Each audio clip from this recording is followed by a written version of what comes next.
This is the 25th anniversary of the Oklahoma City bombing. In 1995, after the bombing, Oklahomans rushed in to provide whatever support they could, building neighborhood triage centers, providing food to fire and rescue crews, and extending a hand to those who were suffering. These acts of kindness gave us comfort and a sense of community during a very tough time. This became known as the Oklahoma Standard. As our way of honoring these acts of kindness, the Oklahoma City Dodgers Baseball Foundation will feature 25 people or organizations that exemplify the spirit of the Oklahoma Standard today. Our goal is to amplify their good works and inspire others. As Oklahomans adjust to the COVID-19 pandemic, we are encouraged and inspired by our neighbors doing good works.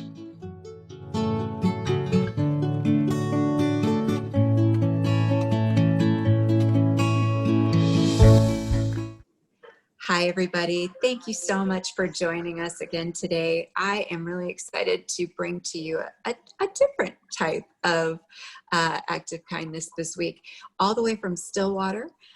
With me today, I have Becky and Kathy from Our Daily Bread Food and Resource Center. Hi, Becky. Hi, Kathy. Hi. Hi. So, Becky, you and I talked a little earlier this week, and I'd like you to introduce yourself and then just tell us a little bit about your organization. Okay, well, I'm Becky Taylor. I'm the Executive Director of Our Daily Bread here in Stillwater. I've had the great privilege of being in that role for the last 3 years since we opened our doors. We're still a young organization, just celebrated our 3-year birthday.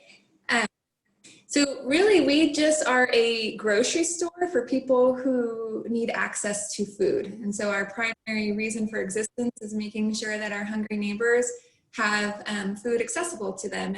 And COVID has changed everything for everybody. And I think the hunger relief world, it's changed the way that we can operate as well. So we've had to adapt and become creative with how we are distributing food right now. But we're doing our best, and we haven't closed our doors, and we're excited to continue being able to feed our hungry neighbors.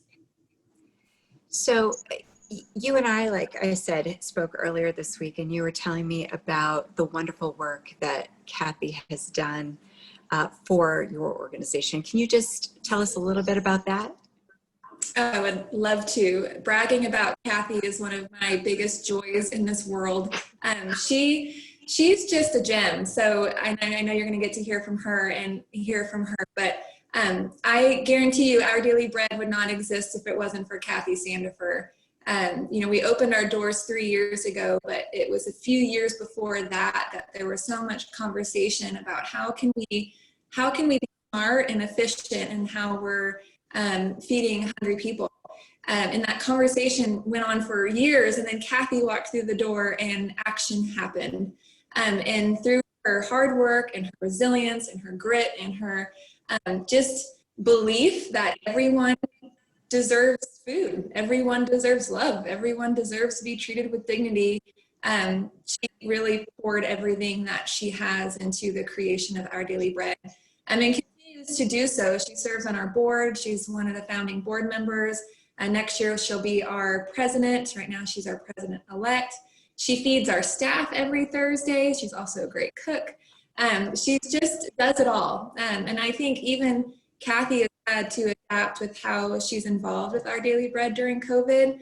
And I know it's been hard on her not being able to be in our building and serving guests, because that's what she loves to do the most. And so she still continues to serve in the background and really is lifting up the staff as we are on the front line. So I can go on and on, but she is the perfect example of the Oklahoma Standard, is Kathy Sandefur. So. Aww. Well, that's high praise indeed, Miss Kathy. I appreciate it. Thank you. So tell everybody at home, what is it about this organization that really speaks to you? I kind of feel like I gave birth to it.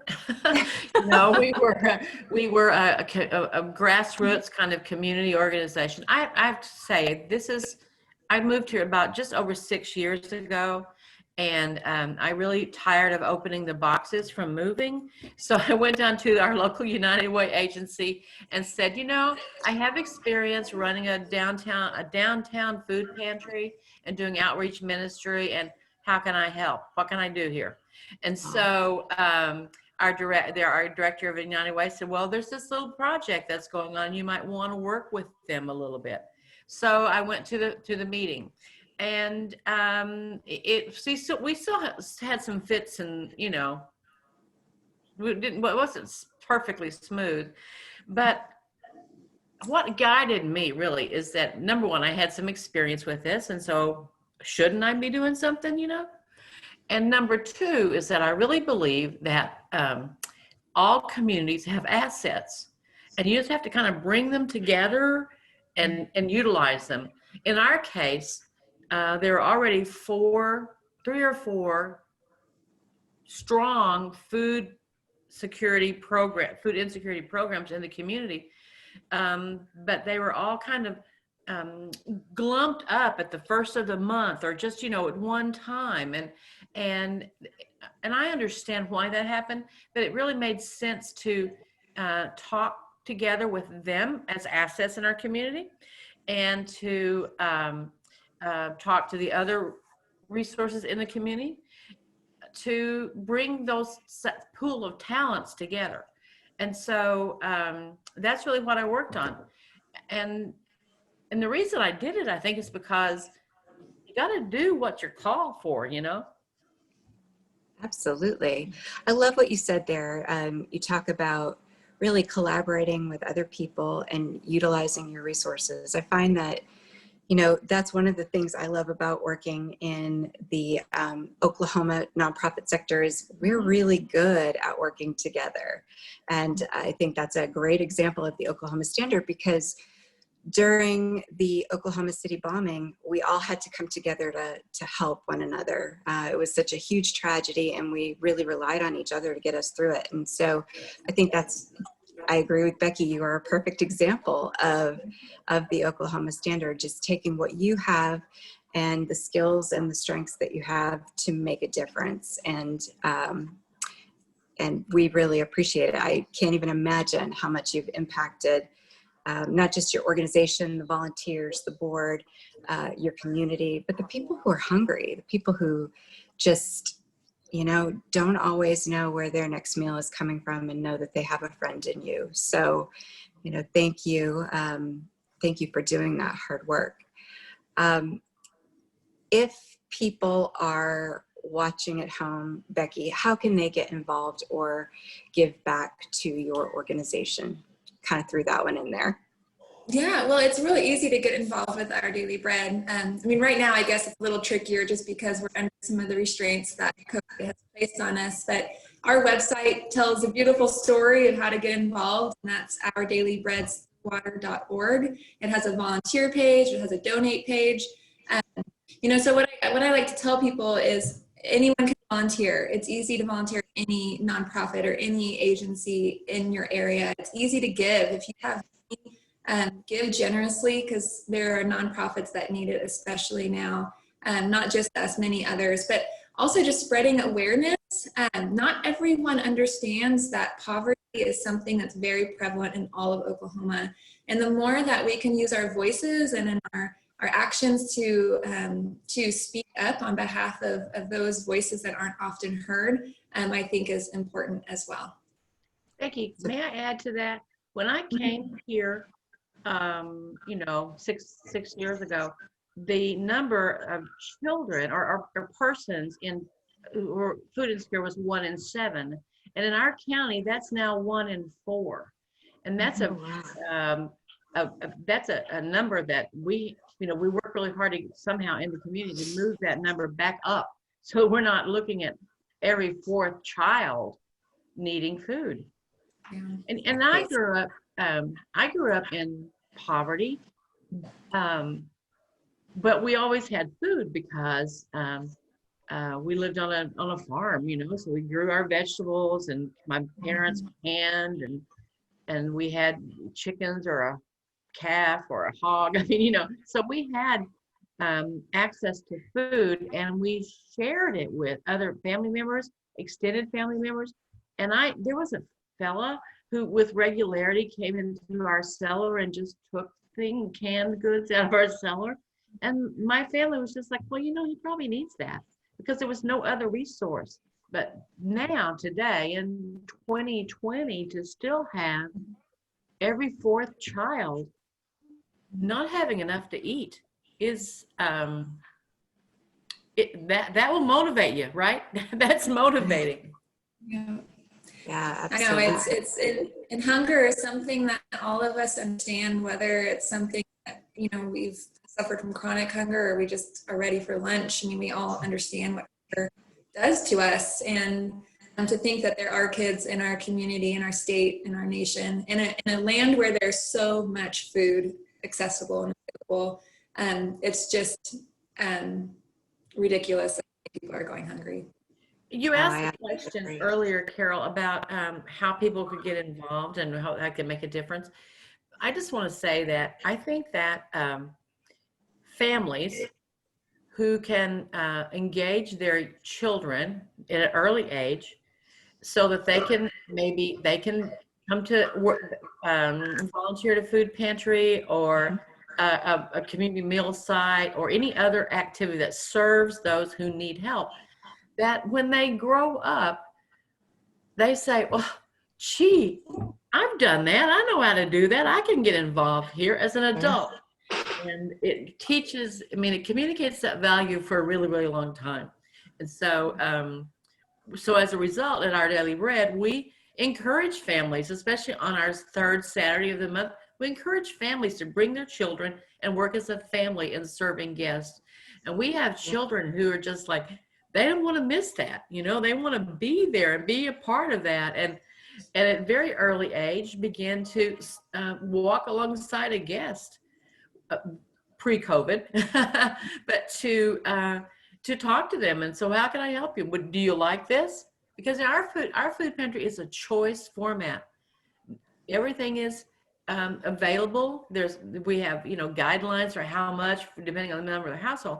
But when we're pure Our Daily Bread, not COVID Our Daily Bread, our guests get to select whatever they choose. We're not going to pre-sack it for them. And that's one of my most favorite parts of this. The other part, of course, is all the fresh veg that we give them, and fruits and vegetables, and that's pretty much unlimited. Typically, it's an unlimited amount. So I just had to offer that as well. I grew up on a farm as well, and didn't always have everything I wanted, but definitely had everything I needed. So I can completely understand where you guys are coming from. And, I agree, teaching kids about the communities that they live in, not just the pretty parts, but the messy parts, the complicated parts, the parts that, where they can learn that, you're always in a position to give or to get. And sometimes you're giving a smile, sometimes you're getting some food. You're always in one of those positions. And I think it's really great that you foster that with your volunteer corps as well. Oh, I think our volunteers are rock stars. I have to tell you, they're out there in the parking lot right now, serving guests from their car, and masked up and sanitized and ready to do that work. It is hard work, I have to say, and I can't be there because I'm in that age group that can't be there. Not during that time, but the volunteers who are there are working overtime all the time, and our staff is working overtime, and you got to take care of them, right? We love them. We love everything that they do, and it's hard for me to miss a Thursday lunch with those guys. It's just, really important to me. So when you bring them food, what do you cook? Oh, everything. Lots He and cooks lots everything. This week the focus is on butternut squash because it's the end of summer. So I have two butternut squash dishes. One that's kind of a salad, the other that's kind of a casserole, real fall in type. tried largely plant-based. And then from time to one day I just did a dip lunch where I just did a whole Yeah. bunch of dips, you know, whether they were meat-based or cheese or just plant-based. Just, it's fun. You That know? was a Note to staff self. favorite. That was Zach's favorite. Thursdays. Thursdays I'll be volunteering with you. Yeah, we put you to work beforehand. You have to work from 8 to like 1 or 1:15 before lunch is served. I will do a lot for a butternut squash dish. Yeah, that's true. Well, if you were going to tell anybody at home, Kathy, who's watching this, and they are sitting there going, well, I don't know how to cook like Kathy, or I'm not sure where to start, what would you advise them about getting involved?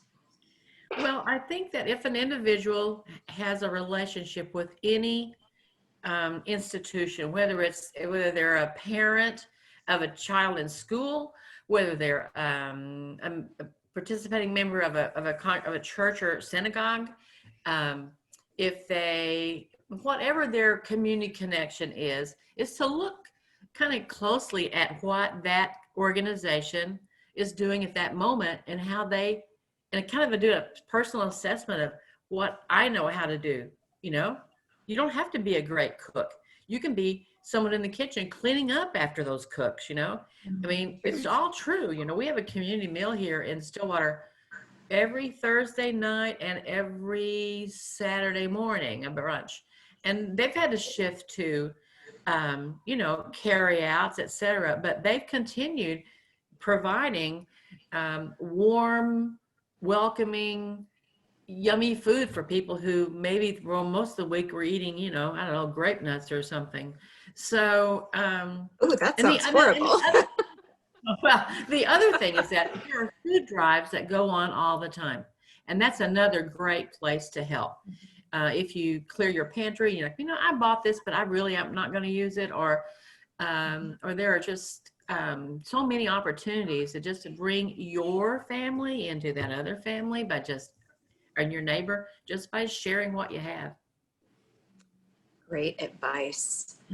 Well, ladies, I really appreciate you joining me today. And Kathy, just thank you for being such a shining example of the Oklahoma Standard.